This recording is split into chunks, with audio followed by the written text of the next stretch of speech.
another fun day of the Poor Man's Bodywork series.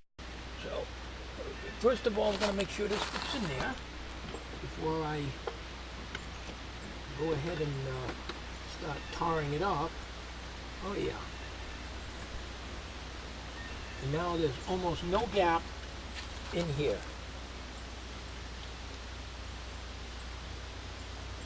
And whatever, after I screw it in, and if there ever is any gap there, I'll just take and stick some of this with a screwdriver. I'll just shove it in there.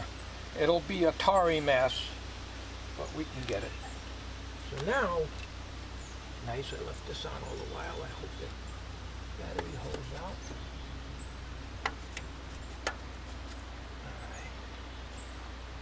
All right. Okay, get the roofing cement first. We're going to butter it up.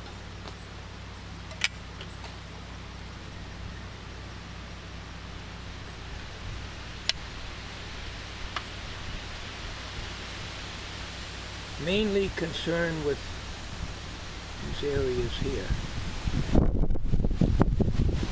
Got a breezy day today. It's not a good day to spray paint, but I'm not going to be doing that today. Not with all this going on.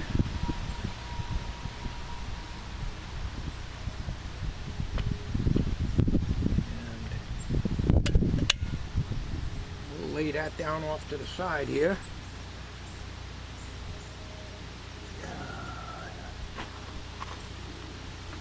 And we're gonna get some underneath there. Sorry if I get in your way.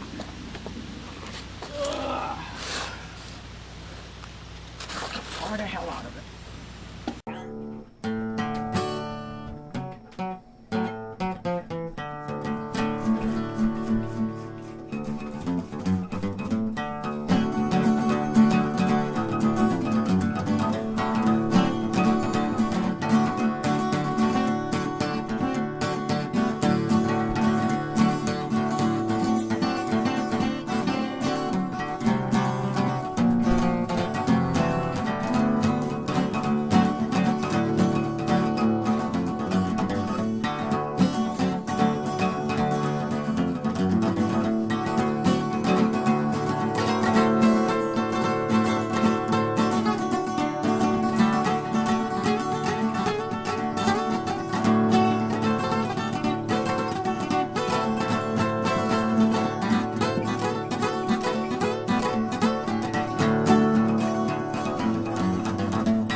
Alright, I ain't got very many fingers that aren't covered with tar.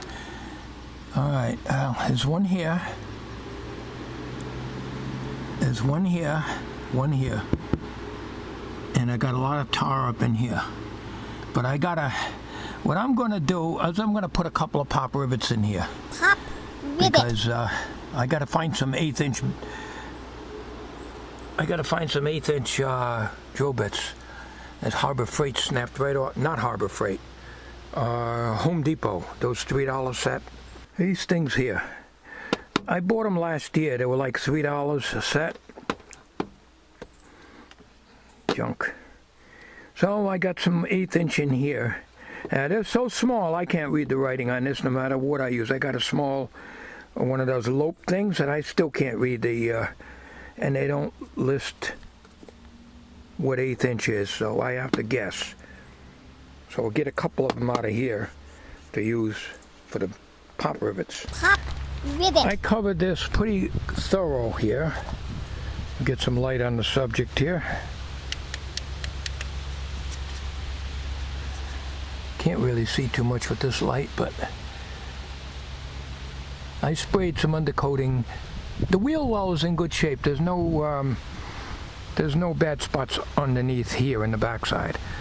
Now I'm going to get on this and work on this, but I don't think I'm going to do that today. I'm full of tar and everything else. But I hit the undercoating here as well as putting the roof and cement on again and caught the corners. I guess it's time to put the wheel back on. I probably won't get on the Bondo today, because then I have to get another set of tools out to do that. And I'm pretty well dirty with tar right now.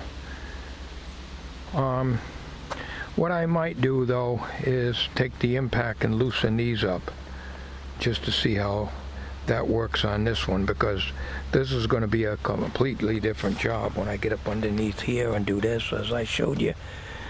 That's going to be a completely different project.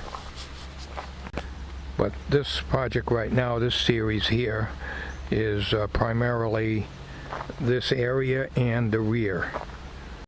Alright, I got these hand tightened. What I'm going to do is to sock one or two of them up and then get the feel with a pry bar. One of my viewers says the torque for a 90 van is 100 pounds. I do not have a torque wrench. I had the old style with the, you know, the little bar that moved across the numbers. But I have no idea where that is. It's buried away somewhere, probably in the very back of the shed, as I haven't used it in 40 years. So we're going to get a flex bar and put a 13/16 socket on it and see if I can snug it up. But I want to try the impact quick on that just to get an idea how tight, see if I can loosen it. Maybe if I just go brr, brr, brr, like that, I won't drive them on too hard and I won't need to worry about a torque wrench. Come back in a minute. This is only a 13.5-inch flex bar. It's the longest one I've got. But we're just going to gently tighten them up to make sure that the wheel is centered. I always feel that I'm going to strip these things out by tightening too much, you know.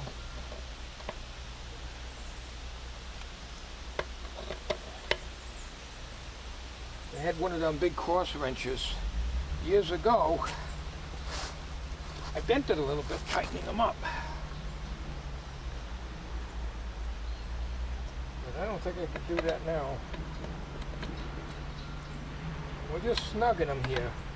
We're not driving them hard because I want to hit them with the impact, and then I want to get an idea how tight they are if I hit it quickly.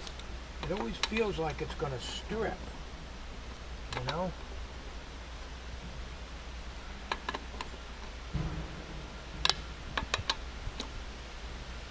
Alright. Now, we'll take the socket off. Get you over here. And we're going forward on that. You know, I'm going to take a Black Magic marker, a Sharpie, and mark it here because this is hard to read. You know, these embossed into the plastic, I have a hard time reading that. So a Black Magic marker with forward here and reverse here. Same on this side. But I don't want to do that yet, just in case I have to bring it back. But I don't think I'm going to have to. This is forward. Okay. Alright, let's just hit that. Let's just hit that. Like that. Let's just see what these two are here now. Oh, helps if I put the socket on, huh?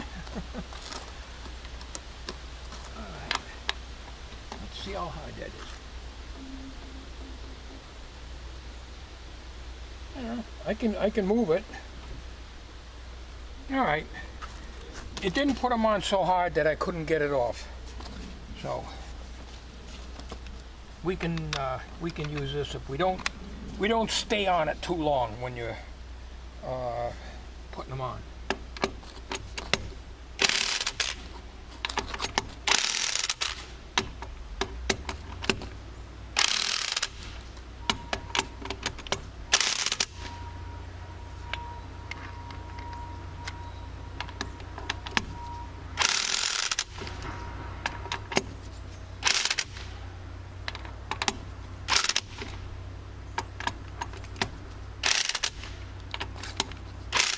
Okay. We're not going too crazy, you know. That should be all right. Wheel ain't gonna come off. And as Dan Cool Blue Lights suggested, not to lubricate the threads. I did that to get it off easy, but I wiped them down. I got the oil off. As long as the threads are clean though, because if you got rust on them or anything, that's not good. There was no rust on these,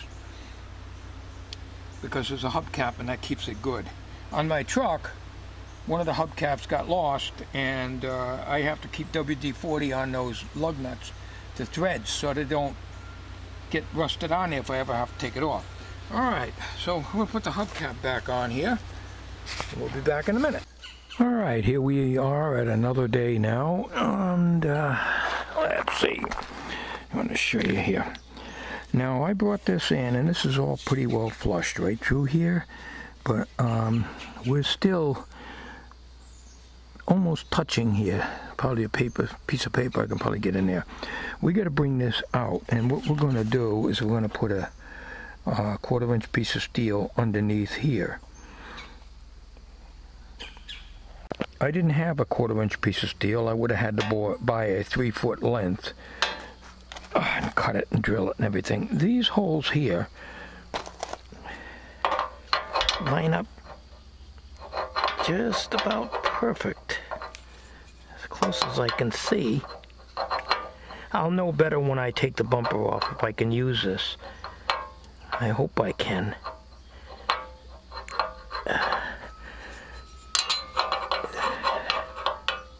I hope I can. If not, I can bring it back as long as I don't screw it up. And the square part of this nut, you know, because these are in square holes, sticks beyond the bumper.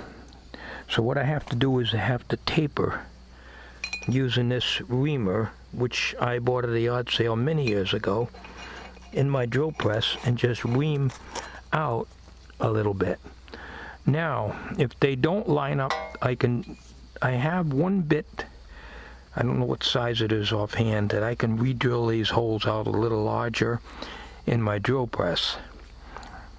But I'm going to have to take the bumper off before we do anything and see if that's possible. If not, there's nothing much I can do. It's going to take too much time up to make a plate for that, and we'll just live with this. But we got to take this off because today I plan on doing this rear quarter. The last video I showed doing all the underside here and the tarring and everything else. Now we're going to just sand and prep this, Bondo if necessary, and sand this down and add a little more lightweight Bondo in here and so on. But to do it right, we got to take the bumper off, and that's what we're going to do right now. I went to a local surplus store in the next town and picked this up for $3.99 or $2.99. I think I took the tag off of it. Look, this is when Husky was American made. I don't know if you can see that, but there's the name Husky right there. And it's a longer, gives me a little more leverage, a longer wrench, because you need a box wrench to get in there, because like I say, the top mount is, am I in camera? The top mount is right up almost against the top bolt there. There isn't much room to get anything more than a box wrench in there. Alright, so we're going to take this bumper off now. Once again, I got to take off the bumper.